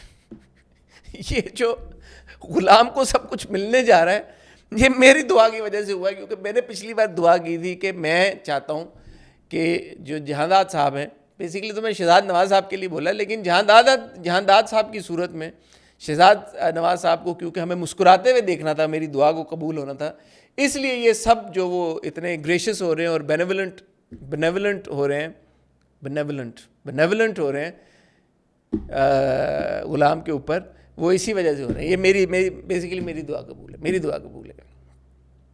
एक सीन था बड़ा ज़बरदस्त जहाँ पे फूफो अम्मी जो हैं वो गाड़ी में बैठती हैं और ग़ुलाम जो है उनको लेके निकलता है, और जहाँ पे भी ये इनका गांव है, ये हमें अब पता चल गया कि ये कराची वाले बंगले में जा रहे हैं, क्योंकि जहादाद अंकल ने ये बोला कि यार go to Karachi and bring Badshah home. तो जब ये निकले वहाँ से, मैंने कहा यार आखिरी बार जब फूफो अम्मी घर से निकली होंगी 20-22 साल पहले, और अब वो 20-22 साल बाद घर से निकल रही हैं, क्योंकि उसके पहले तो वो बीच में तो वो निकली नहीं, अपने कमरे में ही थी जिसमें बाथरूम भी नहीं था उनके कमरे में। मैंने कहा यार अगर कोई और इनकी जगह होता तो सबसे पहला पोस्ट क्या लगाता इंस्टाग्राम पे या ट्विटर के ऊपर या फेसबुक के ऊपर या व्हाट्सएप स्टेटस के ऊपर? सबसे पहला पोस्ट अगर कोई और उनकी जगह होता, उसने ये लगाना था कि यार 22 साल हो गए हैं, 22 साल मैं घर में अपने कमरे में रही हूँ, लेकिन ये कराची की सड़कें नहीं चेंज हुई, ये वैसी की वैसी अभी भी टूटी हुई हैं। लेकिन मुझे ऐसा लगता है कि यार गुलाम बादशाह सुंदरी की दुनिया में एटलीस्ट कुछ ना कुछ बेहतरी आई है और तब्दीली आई है, क्योंकि उन्होंने ये सड़कों के ऊपर कोई तबसरा नहीं किया, और जिन सड़कों पर वो जा रही थी वो एक्चुअली थी भी सही। लेकिन मुझे एकदम ख्याल आया, मैंने कहा यार कि कोई और उनकी जगह होता, मेरे जैसा कोई बंदा होता, वो कहता यार पहली बात तो इसको इस बात पे तब चढ़ती कि यार मैं 20-22 साल बाद कमरे से बाहर निकली हूँ और फिर भी ये देखोगे यार इन्होंने इस जगह की सड़कें नहीं बनाई। एक मुझे क्यूट सी थॉट आई, लेकिन she is too busy, she is too busy, she is too focused on the goal, eyes on the prize, and the prize is Sundari. बड़ा एक ज़बरदस्त सीन था जब जहांदाद साहब अपने घर आने के लिए, मुझे ऐसा लगा कि उन्होंने नॉक किया। रात को जो पूरा एक सीन था, हमने देखा कि फुफो अम्मा और जहांदाद साहब के बीच में जो पूरी एक डिस्कशन होती है, जहाँ पे जहांदाद साहब ये ऑफ़र करते हैं फुफो अम्मा को कि तुम जाओ बादशाह को ले आओ और मैं तुम्हारी बेटी सुंदरी से तुम्हारी मुलाकात करा दूंगा, जिससे उन्होंने नाम भी बता दिया सुंदरी, बट आई थिंक फुफो अम्मा को ऑलरेडी सुंदरी का नाम पता था। उन्होंने बता दिया कि बेटी भी है, मेरे कब्ज़े में भी है, सब कुछ है, but you only just make sure कि मेरे बेटे की शादी हो जाए। इन दैट मोमेंट थोड़ा सा मैं रिवाइंड करना चाहूँगा, जब वो उस पर अपना फुफो अम्मा दरवाज़ा खोलने जाती हैं, मेरे जहन में जो सवाल आया वो ये है यार ये इतनी बड़ी हवेली है ये, और उसका भी इस बार हमने दोबारा शॉट देखा, इंसर्ट देखा हमने हवेली का, ना सिर्फ हवेली का इंसर्ट देखा, बीच बीच में हमने पूरा उस गांव का भी इंसर्ट देखा जो बड़ा खूबसूरत और एस्थेटिकली प्लीजिंग एक गांव है जिसमें बहुत सब्ज़ा है और ग्रीनरी और सारा कुछ है। मैंने कहा यार इनके घर के मुलाजिम और गार्ड्स कहाँ हैं? इतना बड़े इनकी जो हवेली है, इसमें इतने सारे जो मुलाजिम हैं, जो एक बार आपको याद होगा कि पूरे कॉरिडोर में जो फुफो अम्मा का पहला सीन था जब वो अपने कमरे से निकल के आई हैं, और मैंने ये बात इस्टेब्लिश की थी और आप लोगों को बताई थी कि भाई ये प्रूव किया गया कि उस राहदारी में जब वो अपने कमरे से निकल के आई हैं और जहाँ तक वो जहादाद अंकल को आके मिली हैं, 4 या 5 मुलाजमीन जो हैं वो घर के, वो कोई पोछा मार रहा है, कोई झाड़ू मार रहा है, कोई खड़ा हुआ लेके, ये बताने के लिए यार ख़ानदानी ये जद्दी पुश्ती हवेली वाले और इनके घर में मुलाजिम है। तो जब वो दरवाज़ा वाला ये सीन हुआ कि फुफो अम्मा बेचारी खुद एक बुज़ुर्ग खातून हो गई हैं, वो 20 साल बेचारी ने तन्हाई में अपना वक्त गुजारा, और अब उनको आपने इस ड्यूटी पे लगा दिए कि बेचारी घर का दरवाज़ा खोलने पे मजबूर हो गई हैं। कहाँ गए घर के मुलाजिम? कहाँ हैं वो सब लोग? आप ये भी नहीं कह सकते कि यार वो जो बादशाह हमारा उसकी खुशी में शरीक होने के लिए, उसकी मेहंदी का जो फंक्शन हो रहा है या जो भी हो रहा है वहाँ पे गए हैं। कितने के लोग चले गए होंगे? वो भी मतलब एक अफसोस की बात है कि हमारे जो जहांदाद साहब हैं उन्होंने मिसेस जहांदाद फॉर जो हैं उनको भेज दिया अकेली को, बोला यार हमारा क्या काम है लेडीज़ में जाने का, तो तुम जाओ और ख़ुद ही जाके मैनेज कर लो। मिसेस जहांदाद क्यूट है। मिसेस जहांदाद ने बोला कि यार हर चीज़ लाइफ में जो है ये इसको गुलाम को पहले करनी होती है, हर चीज उसे मेरे बेटे से पहले चाहिए होती है, क्योंकि बता दिया मिस्टर जहांदाद ने, उन्होंने बता दिया, उन्होंने ये अच्छा है। मिस्टर जहांदाद की एक बात बहुत अच्छी है कि चाहे वो मिसेस जहांदाद हो सीनियर वाली, असली वाली, सलमा ज़फ़र के कैरेक्टर का क्या नाम है यार? ऐसा ना करें यार, मैंने पूरे 2.5 ड्रामे निकाल दिए सारे किरदारों का नाम याद रखते हुए, और एंड में आप मुझे बता रहे हैं कि मुझे अब उनका नाम नहीं याद आएगा।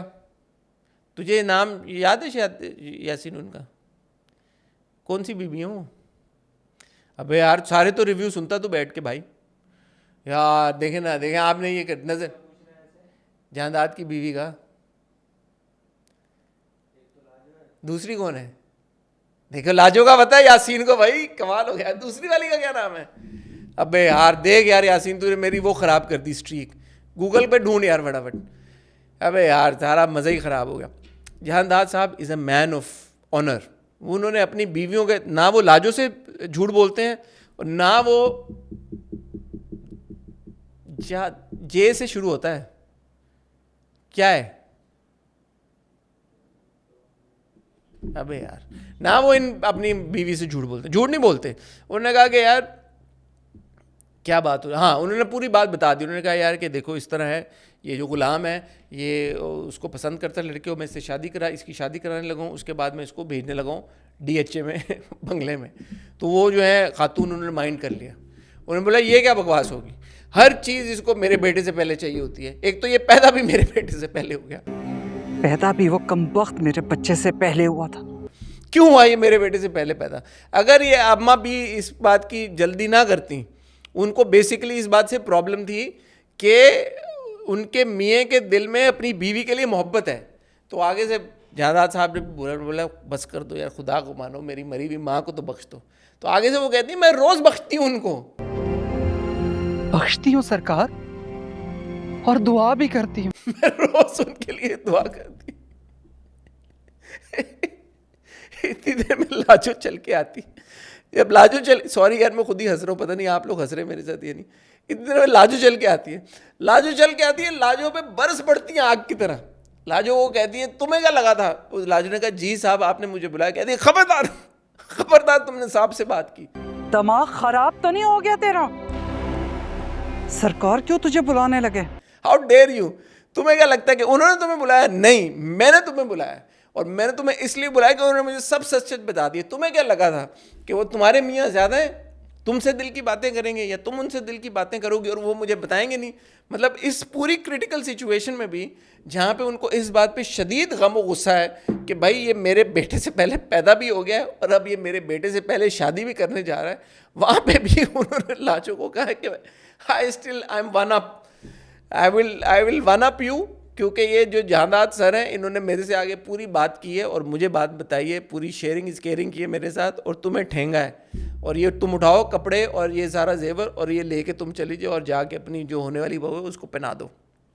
यहाँ पे अब नेचुरली अगर आमना होती तो मेरा उनसे पहला सवाल ये होता कि आमना ये बताएं, आमना नहीं है मैं आप लोगों से पूछ लेता हूँ, आप लोग सारे ये बताएं और कमेंट सेक्शन में मुझे बताएं, हाउ डिड मिसेस जहादाद साहिबा फिगर आउट कि वो जो लड़की जिसकी ग़ुलाम से शादी होने लगी है उसकी मेजरमेंट्स क्या है?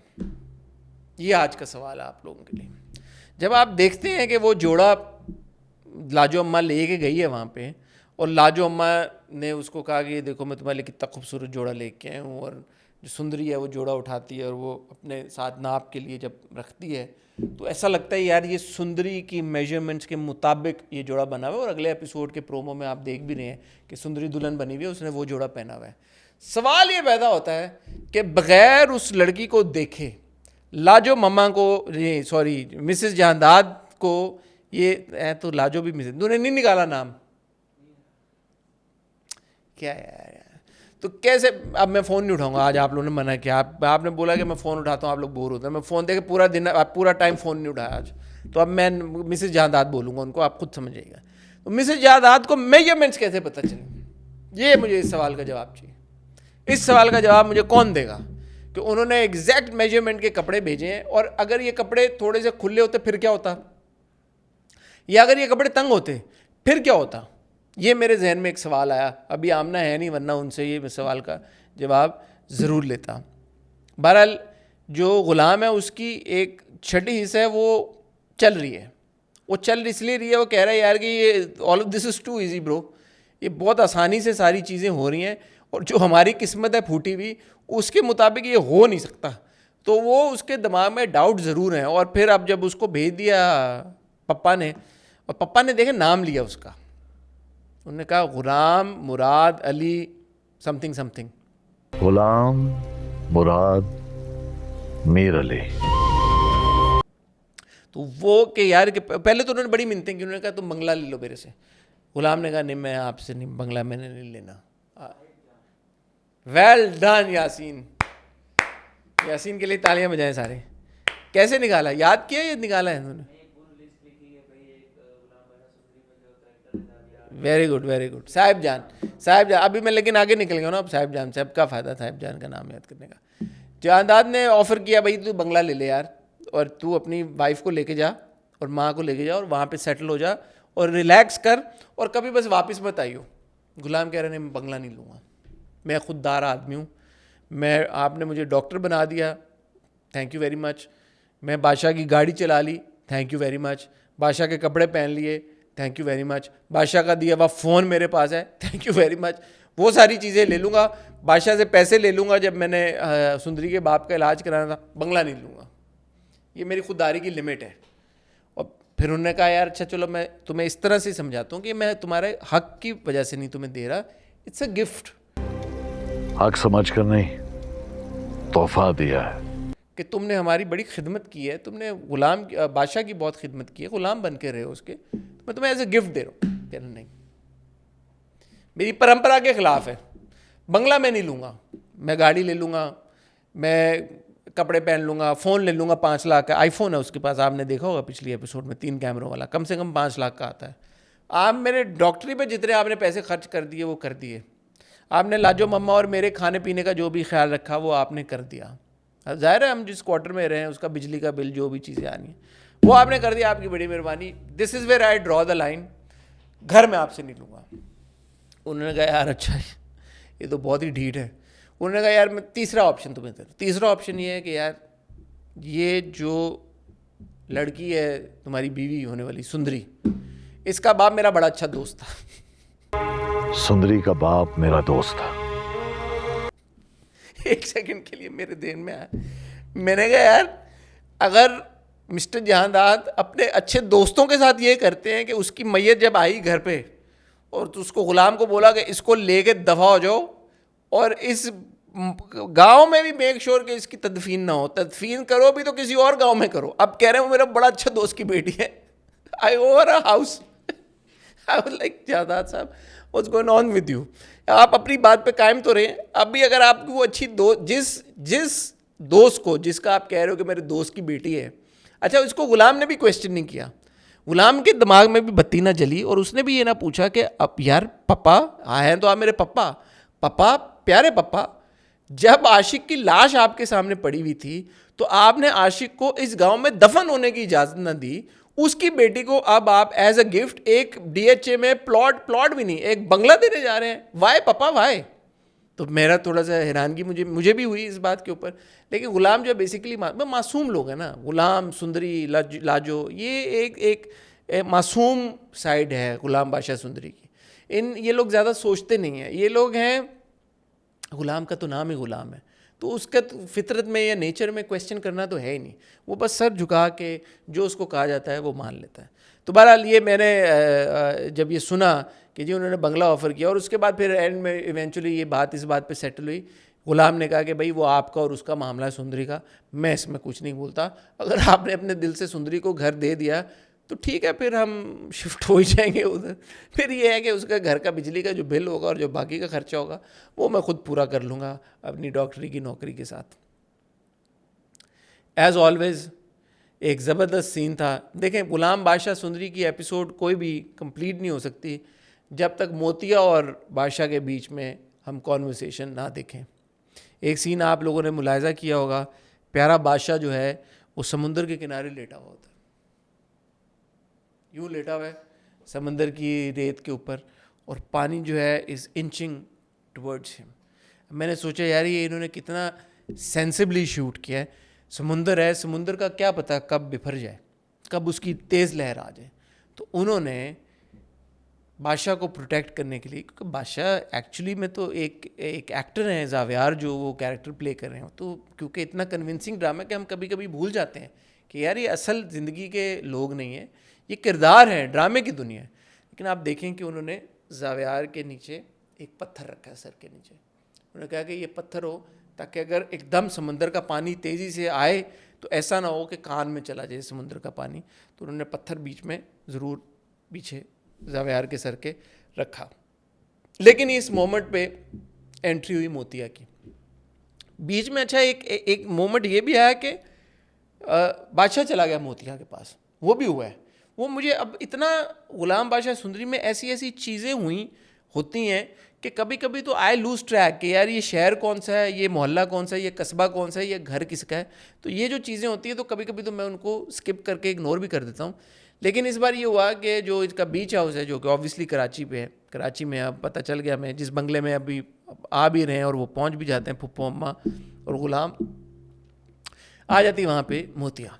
और मोतिया फिर वही अपने डायलॉग बाजी करती है कि हम आ गए और हम आपकी आशिक हैं और हम आपके बगैर कैसे रहेंगे और हम आपके लिए ज़मीन आसमान एक कर दें, आप बस हमारे हो जाएं, आप बस हमारे साथ चलिए, आप हम। और इस पूरी कॉन्वर्सेशन में इस बार एक बार आई थिंक बादशाह ने पूछ लिया मोतिया से, तुम मुझसे इतना इश्क करती हो, क्या वजह है, उसने कहा हाँ हम आपसे बहुत इश्क करते हैं, आंखों में आंसू लेके। अब बात यह है कि गुलाम बादशाह सुंदरी आपने तो पता नहीं गौर से देखा है या नहीं देखा, मैंने बड़े गौर से देखा। आज से कुछ किस्तें पहले जब बादशाह अपने होशोवास में फिरता था तब भी सुंदरी से वो मिल चुका था और तब सुंदरी से उसको प्यार हो चुका था, लेकिन तब वो इतना दीवाना नहीं हुआ था सुंदरी के लिए। आपको तो याद होगा सुंदरी को उसने उठा भी लिया, उसको बांध भी दिया दरख्त पे, खुद छोड़ भी दिया, उसके बाद भी वो हैप्पीली एवर आफ्टर अपनी एक ज़िंदगी चला रहा था, वो सब कुछ सब चीज़ों के साथ ओके था। ये तो जो उसको अचानक ये जो दौरा पड़ा है कि अब वो अपने होशोवास में भी नहीं रहता, ये शायद उस वजह से अब उसको एक्स्ट्रा फील होना शुरू हो गया क्योंकि अब्बा ने कहा कि शादी कर लो किसी और के साथ। बट एक टाइम पे जब ये ज़माना था जब सुंदरी उसके आ गई थी ज़िंदगी में और बादशाह was pretty much chill and okay with everything. मुझे अच्छी तरह से याद है उसने मोतिया के मुंह पे ये पॉइंट मारा था कि ये जो तुमसे मोहब्बत करती, मुझसे मोहब्बत करने का तुम दावा करती हो इसलिए करती हो कि मैं मिनिस्टर हूँ, याद होगा आप लोगों को भी।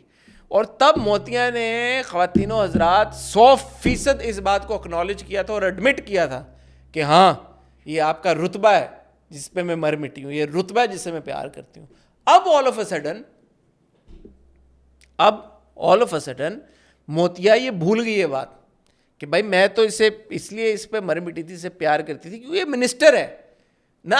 अब उसको जेन्युइन प्यार हो गया, अब उसको जेन्युइन, पहले उसको मिनिस्ट्री से प्यार था। और अगर मोतिया देखे ना, ये गहरी है स्टोरी टेलिंग, गहरी स्टोरी टेलिंग है इसमें। ये जैसे पुप्पो अम्मा ने भी कहा कि ये ख़ानदान को प्यार रास नहीं आता, इश्क रास नहीं आता, मोहब्बत रास नहीं आती। तो बेसिकली दिखाया ये गया है कि ग़ुलाम बादशाह सुंदरी की दुनिया में जिसको मोहब्बत और प्यार हुआ वो जेन्युइन हुआ, 2 नंबर प्यार नहीं होता यहाँ पे। ये इसका मकसद, ड्रामे का मकसद ही आप तक ये पहुँचाना है। इवन दो मोतिया को पहले बादशाह की मिनिस्टर होने से मोहब्बत थी, मतलब था कि बादशाह एक पावरफुल आदमी है, और अब जब बादशाह ने उसको ठुट गिरा दिया है, बादशाह ने उसको देखना गवारा नहीं किया और ये बार बार कहता है, अभी भी उसने कहा कि मुझे छूना मत। अब उसको मोतिया को बादशाह से और ज़्यादा प्यार हो गया क्योंकि the drama at its core is about love, आशिकी। आशिकी चीज़ क्या है? ज़बरदस्त, ज़बरदस्त, mind blowing concept, mind blowing concept. एक और बात अभी मैं, हाँ, ग़ुलाम बादशाह सुंदरी की जहाँ पे ये बात अच्छी है कि इश्क और आशिकी के ऊपर उसका फोकस है और वो आपको बताना चाहते हैं कि यार सच्चा इश्क क्या होता है, कैसे होता है, किन हालात में होता है। वहाँ पे हर एपिसोड में आप गौर से अगर देखा हो आपने, हर एपिसोड में एक सोशल इशू को भी हाईलाइट किया जाता है। पिछली बार एक बहुत मेजर इशू हाईलाइट हुआ, क्या था वो इशू? पिछली बार जो इशू हाईलाइट हुआ वो हाईलाइट हुआ फाइलिंग सिस्टम। उन्होंने कहा यार कि हम डिजिटल पाकिस्तान बनाएंगे, पाकिस्तान को हम रोशन पाकिस्तान बनाएंगे। फाइलों का सिस्टम व्हाट द हेल, पुरानी बातें होंगी, हम इसको डिजिटाइज करेंगे, सारे सिस्टम चेंज करेंगे। इस बार उन्होंने क्या कहा, आपने मिस कर दिया होगा, मैंने नहीं किया। पीए साहब हैं, जो पीए साहब बेचारे मारे मारे फिर रहे हैं, कभी एक कॉलेज, कभी एक यूनिवर्सिटी, कभी एक दर, कभी दूसरे दर, कभी पुलिस स्टेशन, कभी ये बंदा, कभी वो बंदा। इस बार वो जाते हैं एक बंदे के पास, बंदा बैठा हुआ है, बात कर रहे हैं कि मुझे लिस्ट दे दो, आपने लिस्ट नहीं दी, प्रॉब्ली यूनिवर्सिटी का कोई बंदा। वो कहता है लिस्ट तो मैंने आपको दे दी थी, हाँ बट एक कुछ लिस्ट होती है उन लोगों की जो कि यूनिवर्सिटी छोड़ के चली गई। नॉर्मल कॉन्वर्सेशन में कह रहा अच्छा यूनिवर्सिटी छोड़ के चली गई, मुझे पहले क्यों नहीं बताया? उसने कहा वो बंदा होता है। और फिर आगे से जो पीए साहब हैं, गालिबन उनका नाम जमाल है if I am not mistaken. अगर ये मैंने नाम से ले लिया तो फिर तो मैंने अपने आप को भी सरप्राइज़ कर लिया। लेकिन जो पीए साहब हैं कहता है मेरी वो लिस्ट है लेकिन वो बंदा अभी छुट गया। पीए साहब फिर कहते असल में सर मेरा असिस्टेंट आज छुट्टी पर है। फिर वो करता है, कोई बात कहने लगे, फिर वो करता है, फिर पीए साहब करते सर वो इस बात को उजागर करने का मकसद क्या था? क्या मकसद इस बात को उजागर? मैं बताता हूँ, आपको नहीं समझेगा, मैं बताता हूँ। इस बात को उजागर करने का मकसद ये था कि अब क्या, कौन सा साल है? 2026, 6 साल हो गए, आप सब लोगों को भूल गए। आप सब लोगों को भूल गया है कि हमने आज से 5 साल पहले एक ऐसा वक्त भी देखा है कि जहाँ पे एक बंदे के छींकने और खांसने की वजह से दूसरे बंदे को बहुत सख्त किस्म की शदीद किस्म की बीमारी लाक हो सकती थी। उस बीमारी का नाम था कोविड, उसका नाम था कोरोना। उस बीमारी की वजह से लॉकडाउन लग गए, उस बीमारी की वजह से लोगों की ज़िंदगियां बदल गईं, दुनिया के हालात बदल गए। और अब जब कोई खांस रहा है, आप लोग बगैर उसको ये तलकीन भी नहीं करते कि मास्क लगा लो। आप लोग उसकी सोबत में उसी तरह बैठ जाते हैं मुंह निकाल के, और अगर वो खांसते तो फिर खाली यूं कर देते हैं। नहीं, यूं करने से कुछ नहीं होगा। आपको बंदे को कहना पड़ेगा कि भाई साहब मास्क लगाएं। ये था इस पूरे सीन का मकसद, जो पीए साहब थे वो उस बंदे को कहना भूल गए। और बंदे ने भी बाद में स्लिप कर लिया, उसने कहा कि ये मुझे खांसी हो रही है, ये अस्थमा की वजह से हो रही है, ये इसलिए नहीं खांसी हो रही कि मेरी जो है वो मुझे कोई नज़ला या ज़ुकाम है। और वो कहता है मेरी तबीयत ख़राब हो रही है। अब वो बंदा था उसको उंगलियों पे नाम याद हैं सबके, वो आज आया नहीं है, तो वो जब आएगा तो मैं आपको बता दूंगा। बंदा कहता है, तो जो पीए साहब हैं वो कहते हैं ठीक है। अब नेचुरली ये बंदा खांस रहा है, मुझे अस्थमा है, मेरी तबीयत ख़राब है। यू वुड अज्यूम कि जैसे पीए साहब उठ के गए ये उठ के चला जाएगा, नहीं, वो वहीं पे बैठा है अपना काम कर रहा है। पीए साहब चले जाते हैं और पीए साहब को याद आता है। अभी अगर आपको ये बातें बोरिंग लग रही हैं, अगर आपको ये बातें लग रही हैं कि ये फजूल है, तो इसमें मेरा क्या कसूर है? हमें ये दिखाए गए सीन, मैं अपनी तरफ से तो नहीं बना रहा। उसके बाद पीए साहब का एक बाकायदा सीन आता है गाड़ी में, जहाँ पे उनको ये फ्लैशबैक आता है और उनको ख्याल आता है, हाँ उसने तो ये मुझे कहा कि यार इसका तो उसकी फिंगर टिप्स पे है सब कुछ, तो मैं फिर उससे उसका नंबर क्यों ना ले लूँ। ओहो, वापस से खांसी बर्दाश्त करनी पड़ेगी, दोबारा खांसी सुनने के लिए जाना पड़ेगा। वापस उसकी खांसी बर्दाश्त करनी पड़ेगी। अस्थमा की बात नहीं, बात ये हुई यार सोशल अवेयरनेस कि आजकल के दौर में अगर कोई खांसे तो आप अपने पास एक मास्क रख लें, 2 मास्क रखें, एक अपने पास रखें, एक एहतियातन इस सिचुएशन के लिए रख लें, ताकि अगर कोई और खांस रहा है आपके पास, और क्योंकि अब तो कोई मास्क पहनता ही नहीं है, यही तो उजागर करने की बात कोशिश की गई है, तो एक मास्क आप उसको भी दें। ये इसका क्रक्स, ये इसका मेन मकसद। बहरहाल मुर्ग जो है वो एक्साइटेड है, वो अपनी सहेलियों को, घर के बच्चों को डांस सिखा रही है अपनी मंगनी के लिए, शादी के लिए। और जो पप्पा हैं, पप्पा ने कहा भाई आग लगेगी, अब आग लगेगी बस्ती में।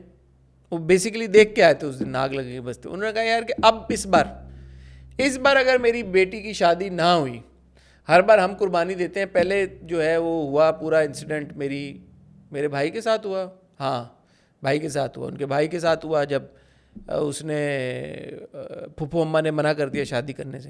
उन्होंने कहा अब अगर मेरी बेटी के साथ मैंने डायरेक्ट बादशाह के इधर गोली मारनी है, और फिर ऐसी की तैसी। वो कह रही क्या हो गया यार, आपकी बहन का बेटा, बीवी कहते भाड़ में जाए बहन का बेटा, मैंने नहीं छोड़ना। उससे पहले उन्होंने ये कहा कि यार शॉपिंग करने बादशाह नहीं तुम्हें लेके जा रहा, नो प्रॉब्लम, मैं तुम्हें ले जाता हूँ शॉपिंग करने। और साथ में उन्होंने ये भी कहा कि जिस चीज़ पे मेरी बेटी हाथ रखेगी खरीद लेंगे, चीज़ की कमी नहीं होनी चाहिए, जिस चीज़ पर वो हाथ रखे वो इसी की हो जाए। फिर माँ ने कहा यार क्या ज़बरदस्त आदमी है ये, इनको लगता है कि पैसे से पूरी सब दुनिया सही हो सकती है, पैसे से सब कुछ ख़रीदा जा सकता है। उन्होंने अंडर हिज ब्रेथ ये बात भी बोली, उन्होंने बोला एक बार ज़रा शादी हो लेने दो, फिर मैं जायदाद को बताऊंगा कि पैसे से क्या क्या ख़रीदा जा सकता है, फिर मैं बताऊंगा उसे इस पैसे से क्या क्या हो सकता है। उससे मुझे ये ख्याल आया कि ये जो पार्टी है ना, जो साहब जान वाली घराना है, ज़ाहिर साहब जान के भाई हैं, ये बेसिकली फुली लोडेड लोग थे। मैंने ये अंदाज़ा लगाया कि पैसा सारा इनके पास था, ये जायदाद जो थे ना थोड़े हल्के थे, वरना बिलीव यू मी ऐसी कोई सूरत हाल नहीं हो सकती जहाँ पे जायदाद जैसे बंदे को साहिब जान जैसी औरत के साथ मोहब्बत हो जाए। साहिब जान came with a lot of money, with a lot of land, और उस वजह पे, उस बुनियाद पे जायदाद ने ये एक्ट पुट अप किया कि मुझे साहिब जान से मोहब्बत है, और वो साहिब जान जो है fell for it. But as I also said this drama is all about इश्क एंड आशिकी, सो मे बी जायदाद did eventually fall in love with Sahib Jaan. And even though he claims के मैंने गुलाम को बताया, उसने बताया गुलाम को, उसने कहा तुम्हारी माँ से मैंने कभी मोहब्बत नहीं की, ना तुम्हारी माँ से मैंने शादी की, तुम तो जल्दी करने थी जाओ, तुम मेरी माँ की जल्दी करने थी जाओ। बट दिल में आई थिंक ये जो पूरा उन्होंने घर लेके देने और ये सारा जो बंगला लेके देने, सॉरी यहाँ पे एक छोटा सा कट आएगा क्योंकि बैटरी ख़त्म होने वाली थी। मैं कह रहा था कि जहांदाद ने गुलाम को ये बात बोली कि तुम्हारी माँ से मैं कोई प्यार व्यार नहीं करता था, वो तो मेरी माँ को तुम्हें लाने की जल्दी थी, तो तुम जल्दी में आए तो इस वजह से हुआ। लेकिन जैसे मैंने कहा कि because the drama is all about love, तो मैं भी लाजो माँ को भी जहांदाद साहब प्यार करते हैं। हाँ, क्योंकि ये जो पूरा बंगले की कहानी हो रही है, ये सब हो रहा है कि यार मैं तुम्हें सेटल कर दूंगा सब कुछ, ऑब्वियसली सारा गुलाम के लिए, सुंदरी के लिए तो नहीं हो रहा ना, लाजो के लिए थोड़ा सा सॉफ्ट स्पॉट तो है ना फिर जहांदाद साहब के दिल में। एनीवे, 2 चीज़ें हमने जहांदाद साहब को मुस्कुराते हुए देखा, और इस एपिसोड में correct me if I am wrong, Jahandad साहब को हमने शॉल के भी बगैर देखा, खाली वेस्ट कोट पहनी हुई थी शलवार कमीज में। ये भी एक अच्छी खुशाइंद मूवमेंट हुई। आने वाले एपिसोड्स में क्या होगा, एंड में एपिसोड के जो हमारा भाई है बादशाह, उसको फुफ्फो अम्मा ने अपने दुपट्टे का वास्ता दे के रोक लिया है। बादशाह तो इन चक्करों में था कि वो निकल जाएगा। सुबह मेरे ख्याल में वो पिया हुआ था, थोड़ा सा टुन था। रात को जब उसका नशा वशा उतरता है तो वो कहता है कि यार मैं फुफ्फो अम्मा को बताए बगैर निकल जाता हूँ घर से। तो जैसे ही वो निकलने लगता है, देखता है सीढ़ियों के नीचे फुफ्फो अम्मा ने एक लेटर रखा होता है और दुपट्टा रखा होता है कि बेटा फुफ्फो अम्मा की बात मान लो। एक्सक्यूज़ मी, यासीन ने मुझे अभी बताया 1.5 घंटा हो गया है। दैट्स क्वाइट लॉन्ग यार, सोलो रिव्यू कैसे कर लिया मैंने इतना लंबा। बट एनीवे, वो जब उसने वो देखा नोट तो अब वो रुक गया ऑब्वियसली। और फुफ्फो अम्मा मेरे ख्याल में इतनी कन्विंसिंग तो है, और उन्होंने बता दिया कि भाई तुम्हारे अब्बा को पता है कि सुंदरी कहाँ है और तुम्हारा अब्बा सुंदरी से मेरी मुलाकात करा देगा, तो तुम एक काम करो बेटा, मेरे साथ चलो। अब ये फुफ्फो की खातिर ज़ाहिर है गुलाम बादशाह जो है वो चला जाएगा घर। वहाँ पे चल के आप जैसे साइमल्टेनियसली गुलाम के दिमाग में अब ये सवाल आ रहा है भाई कि मैं कैसे बादशाह को इस हालत में दे सकता हूँ। बादशाह के ने मेरे ऊपर इतने एहसानात किए हैं। मैंने एक सेकंड के लिए सोचा, मैंने कहा यार तेरा ऊपर एहसान करना नहीं था उन्होंने, तुझे पैदा किसने किया है? जहांदाद और लाजो ने। अब और लाजो को उन्होंने उठा के कचरे के ढेर में फेंक दिया पीछे क्वार्टर में कि भाई जाओ अपनी ज़िंदगी जियो जैसे जीनी है, और उसको काले और सफ़ेद कपड़े पहना के छोड़ दिया। ओ भाई, तो तुम्हें ज़िंदगी, अब तुम आ गए और तुम्हारा वो बाप है तो उसने ही is not done you any favours यार, कम ऑन। हर चीज़ को इतना वो क्यों ले लेता गुलाम? लेकिन उसकी परवरिश ऐसे हुई ना गुलाम की, खुद ही मैंने जवाब दे दिया अपने आप को कि उसको उसकी मेंटालिटी में उन्होंने ये इनग्रेन करके रखा है कि तुम एक ग़ुलाम हो। उसका नाम ही जो ग़ुलाम रख दिया, तो बेचारा क्या करे। अगर कोई और होता गुलाम की जगह, वो क्वेश्चन करता इस बात को, कहता मेरे पे कौन सा एहसान किया यार, I didn't ask for to be born to Jahandad. मैंने तो नहीं कहा था जहांदाद को कि लाजो अम्मा को तुम निकाह में ले लो अपने, तो अब निकाह में लिया तुमने, और फिर अगर मैं उसके रिजल्ट में अगर मैं पैदा हो गया तो फिर इसमें मेरा क्या कसूर है यार? थोड़ा सा मेरे ख्याल में गुलाम को स्टैंड लेना चाहिए, और शायद इवेंचुअली ले भी ले। सुंदरी को हमने इस बार को ख़ास इतना नहीं देखा, वो एक सीन था मैं कुछ मिस, हाँ वो तो हमने जो बात कर जो लिया आइकॉनिक। इतना लंबा ये रिव्यू हो गया, मुझे लग रहा है ये पिछले रिव्यू की बात थी जो उन्होंने हाथ जोड़ के जो दुआ मांगी थी। मेरे ख्याल में ऑन दैट नोट ख़वातीनो हज़रात आपसे इजाज़त ले लेनी चाहिए, क्योंकि 1.5 घंटा हो गया। कोई चीज़ मिस हो गई हो तो माफ़ कर दिएगा, और अगर ये रिव्यू दोबारा आपको बोरिंग लगा और ख़बरनामे जैसा लगा तो भी पायन माफ़ कर देना। कोशिश करेंगे कि आने वाले दिनों में आपको फिर से मेरा ये सोलो रिव्यू ना देखना पड़े, और इंशाल्लाह अब सिंस आमना इज़ रीच्ड अल्हम्दुलिल्लाह, तो अगला जो रिव्यू होगा वो आमना के साथ ही शूट करेंगे। ख़वातीनो हज़रात अपना ख्याल रखिएगा, दुआ में याद रखेंगे। इंशाल्लाह सी यू ऑन सैटरडे। तब तक खुदा हाफ़िज़।